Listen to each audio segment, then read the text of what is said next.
Raja dari segala raja bisa setidaknya mengamankan satu kemenangan dulu untuk memperpanjang nafasnya, atau malah gerak ke langit yang terbang mulus teriak.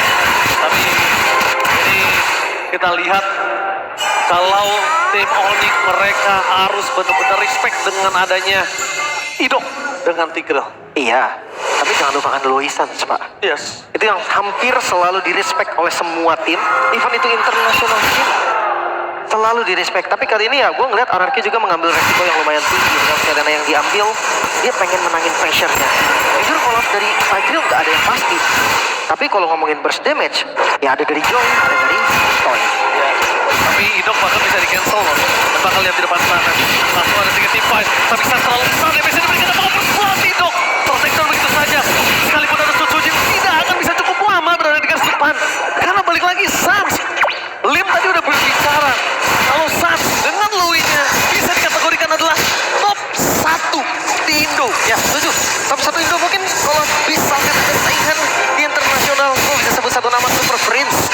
Yang itu diakui oleh seluruh dunia. Wah, Super Prince. Oke sih. Bisa kita bilang kalau dengan emblem yang dimiliki dari Sans, ini bakal banget survive dirinya dia. Pull yourself together. Dia butuh cooldown yang lebih cepat untuk spellnya, karena ya kita tahu Lois sendiri bukan skill yang bisa escape. Dia nggak punya skill escape, mengandalkan spell saja. Dan wah, itu sih. Oh my god. Lumayan nih. Ini damage-nya Dairon walaupun level 4, jangan lupakan Lim.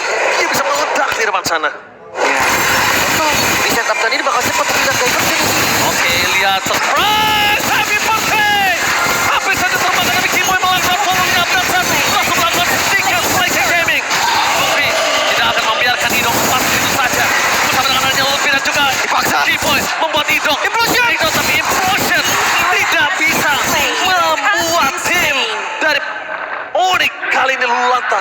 Memang turtle tangan dari tim RRQ, tapi itu memang udah di atas kertas. Kalau Joy akan berhasil mendapatkan turtle. Sedangkan Kairi ini dengan 4 pedang yang dimiliki akan berhasil kabur dari jeratan tim RRQ dan Sutsujin. Olaset kebangan saat almost never dan Kairi is coming. Satu hit terakhir dan Sutsujin will survive in the top lane. Lovin Voice. Ada jalan untuk pulang dan Kairi yang malah termakan oleh tim RRQ. Gak bisa kemana-mana lagi, Sans. Gak bisa ke backup Glorious Pathway. Oke, apakah ada jawaban dan digeser? Oh my god! Sans and Kimoy still survive! Sans, Tur, and Travel! Penyelamatan diversion yang membuat Kimoy masih selamat. Dan Invade Jungle sekarang RRQ akan membalas apa yang sudah dilakukan oleh Onyx. Oh wait, 911 call yang sangat baik dari Sans. Lihat, dia langsung barengan dengan Kimoy. Di ujung lingkaran terakhir.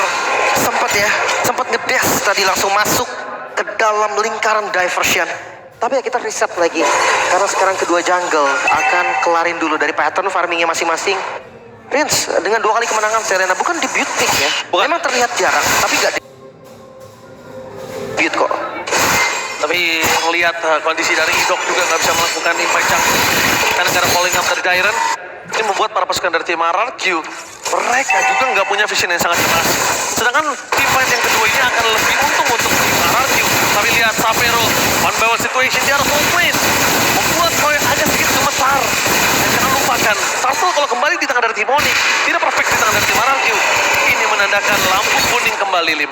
Tapi gue rasa akan ada kontes, Ji. Even itu di set up oleh Wajib. Onyx ataupun dari RRQ. Karena keduanya punya power untuk kontes. Heavy sisi dari Idok, flanking nanti dari diversion. Bisa ngelawan kedua.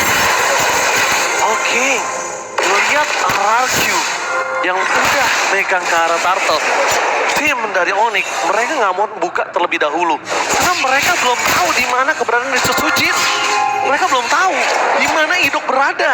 Rim dan Dairon yang dari tadi membuka vision. Iya. Gak ada yang mau setup ya. Ini memang tipikal assassin sih, Ji. Siapapun yang megang akan low dari SP-nya. Kelihatan Sutsujin bakal coba dihajar oleh Lutfi. Mundur ke arah belakang ada sebuah jawaban, tapi informasi di tangan dari Sutsujin tidak ada. Performa Naogo tidak mau terlalu komit, dan Sutsujin dia sadar tidak boleh menggunakan retribution-nya. Ketimbang itu berubah segalanya, dan Turtle di tangan dari Timor dan implosion. Idol telah dikeluarkan untuk defensive skill dan bahkan permasukan dari Tim Onyx. Mereka membalaskan kembali team fight yang terjadi.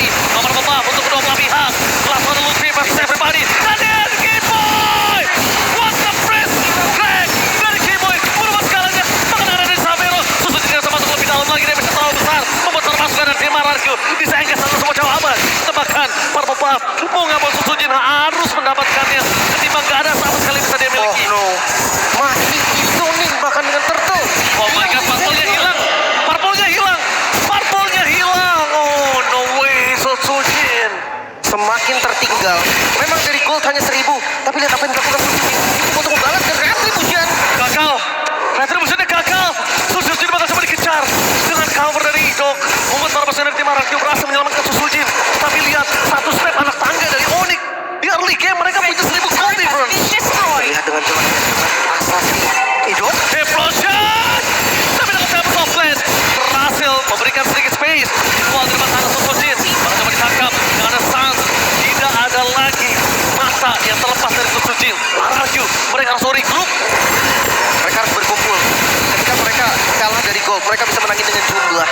Tapi ya, Toy masih menjadi harapan nih untuk RRQ juga. Satu kali tumbang memang, tapi ada 1 poin kill.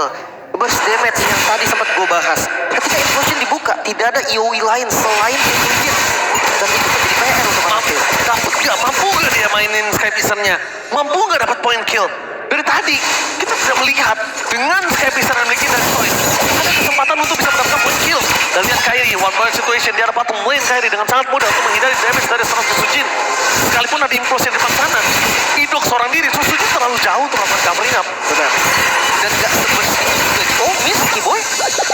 Gak berhasil, tadi biasanya gak connect. Jadi gak ada take off juga. Sementara ngelihat dari laning jauh yang udah mulai dipegang oleh Susujin.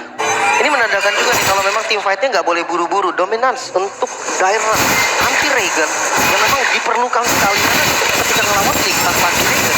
Wah, itu udah naik terus pasti. Tapi apakah Harita Savero tidak terdeteksi? Karena bukan hanya di playoff lo bersinar.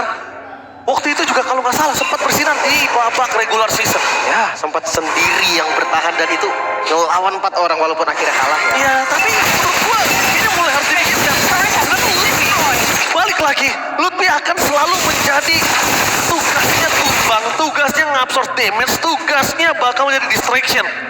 Itu selalu. Kalau mereka RRQ tidak bisa komit ke arah Lutfi, poking enough. Betul. Dan bahkan sampai jadi Lord Ji. Turtle-nya nggak diambil. Ngelihat adanya Susujin di bagian bawah, mungkin Onyx mereka bisa set up. Tapi hati-hati. Gak bisa buru-buru juga. Savero bukan tipikal yang bisa megang dan juga Lutfi. Frontliner ini gak akan ada yang kuat untuk nahan dari Lord. Jadi gue rasakan riset dan farming kembali dari keduanya. Yes. Tapi belum ada trigger sih dari Purify Savero. Mereka harus pikir gimana caranya Savero terkena Purify di pop up terlebih dahulu. Karena kalau misalnya Savero masih punya Purify, ya mau gak mau Idok bakal coba untuk numbangin yang ada di depan.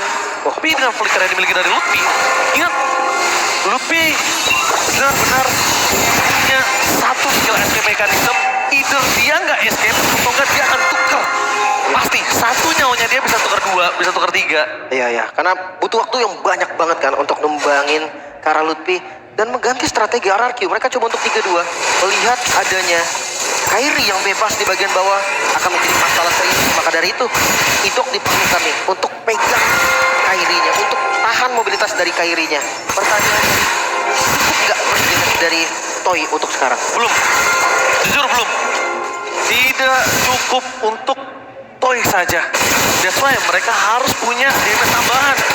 Dan bahkan ini adalah awareness dari Kibo yang gue suka banget. Dia walaupun dengan initiate fighternya bukan support atau roamer, lihat di mana Savero berada, dia tutup jalan untuk siapapun ada yang datang ke arah. Holy Crystal, Susujin udah dia diganti. Dairan mau buka fight, targetnya berjalan sama Lutfi, damage-nya terlalu fast, bakal sama dibakar. Lutfi hilang begitu saja, tanpa adanya flicker, tanpa nampaknya bermasuk ke arah tim RRQ. Mereka terpancing di fight, T-Boy tidak berhasil memberikan damage, tapi lihat Savero berhasil ke atas sana.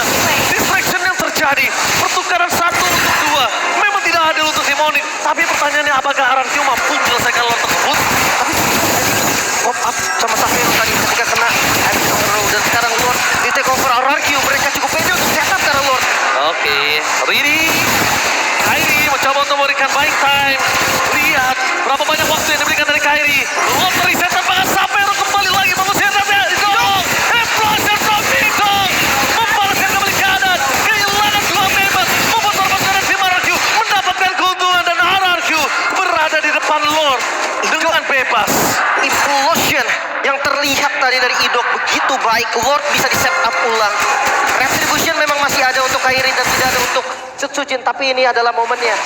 RRQ harusnya mendapatkan reward. Dan Onyx melepas gol tersebut. Yes, momentum dari Onyx yang ternyata tahu dengan satu purify dari Xavero yang tidak ada merubah segalanya, Lin. Wing of Nature Toy terlihat lebih respect di kali ini. Ya, Kita defensive item juga. Nature yang bisa menahan Tempest of Flame, Divine Sword. Masalahnya memang ada di Xavero, tapi gue rasa Xavero juga gak bakal bisa menjangkau belakang yang jauh banget. oke. Tapi ngomongin Xavero bermain di front to back itu udah cukup sih. Xavero bermain di front to back, first damage-nya udah cukup. Cuma dari tadi sebenarnya dari Lutfi pribadi itu terlalu banyak tidak ada barter damage. Dia ngatot aja nggak ada barter damage, flicker sampai dibuka. Ini juga menjadi kendala. Karena tadi diversion sih. Dia bawa 4 member kan. Jadi nggak ada orang di belakang Lutfi. Betul. Seakan-akan Lutfi akan menjadi bait dan akan digunting langsung sama teman-teman Onyx yang lain. Sayangnya kejadiannya nggak seperti itu. Lutfi-nya dimakan dan backupnya jadi terlambat. So kali ini Lord akan menjadi Lord yang lumayan berbahaya walaupun goldnya nggak berbeda jauh. Tapi lihat nggak ada hero defender yang pasti loh untuk Onyx juga. High ground yang pasti memang tidak ada. Ini adalah sebuah poin yang bisa didapatkan oleh RRQ. Cuma dengan adanya Lord di atas menit 12 sudah tidak ada holy defense.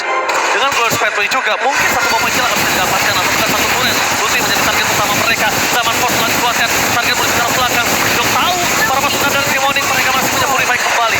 Berhasil melakukan defensif. Tapi lihat, Xavero sadar dengan Lele dan tidak mau terlalu terpick off dengan Idok. Dia tahan trigger purify-nya. Tapi ini ngeselin banget sih. Heavy Sauro yang hanya skill kedua gitu loh, bukan ultimate, bukan yang cooldownnya lama, tapi itu bisa ngebait purify dari Xavero, tapi konsil. Oke, Console Gaming. Dan di sana pasukan dari tim RRQ mencoba untuk mendapatkan satu turret tambahan dengan minion yang besar. Kembali lagi diselamatkan oleh para pasukan dari tim Onyx. Clear minion. Wave-nya masih berjalan dan bahkan Kairi dia tidak usah bantu sampai ke top lane. RRQ benar-benar tidak boleh kehilangan gripnya lagi untuk game kali ini. Masih bisa bertahan, tapi diversion yang cukup berani. Boy yang dilempar ke bagian belakang. Tidak ada deteksi memang, tapi akan dipaksa RRQ. Mereka mau restart di bagian top lane. Oke, mereka memaksa. Informasi didapatkan. Dan kebaca itu saja implosive dengan seorang Idok. Tapi Kiboy kali ini memotor pasukan dari tim RRQ terperangkap. Boy! Flicker more defensive. Retribution dikeluarkan. Wing of Nature dan trigger terhadap Boy. Informasi didapatkan. What the play from Kairi. Bahkan menjadikan kalau untuk pulang. Dan ingat, Boy, tidak ada Wing of Nature. Kairi hanya gertak sambal. Oh, Dan lagi, ternyata itu hanya lagi. petlaka. Lihat di balik sana, Xavero. Surprise! Xavero! What a play! Lihat defense yang diberikan oleh seorang Sans. Membuat RRQ kebingungan untuk melakukan defense tepakan. Disengage saja nggak menjadi sebuah pilihan. The best Louis player in Indonesia. Sans menunjukkan diversionnya. Sangat mantap. Satu bola lele bakal coba makan ke Sans. Tapi ingat, Sans masih punya absorb damage.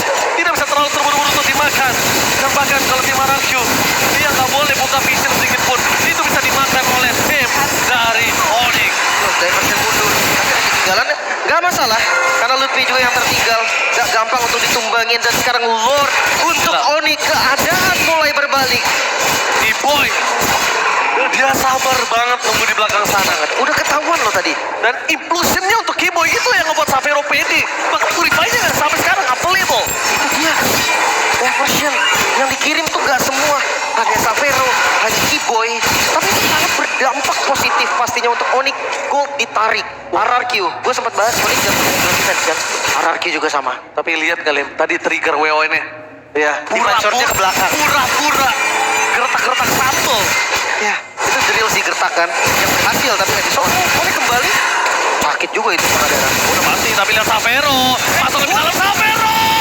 Salah pick up pun terjadi. Mengacak-acak orang pasukan dari tim RRQ. The rookie from RRQ. Bahkan kita tahu, lihat permainan yang luar biasa dari Xavero pernah ditunjukkan di playoff. Kali ini bakal coba dipasang dengan PS Turret dari bottom lane. Fokus ke PS Turret, mereka tidak punya high lurus kah? bakal coba dilurusin. Fokus ke Ido. Belum ada implosion, tidak mau terburu-buru. Tertangkap dengan Diren. Tapi ada implosion. Memang berhasil tapi saya berkomplain.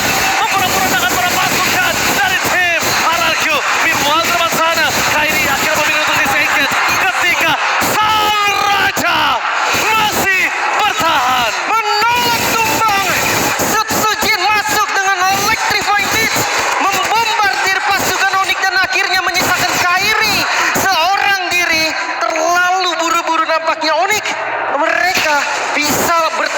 ternyata dari RRQ.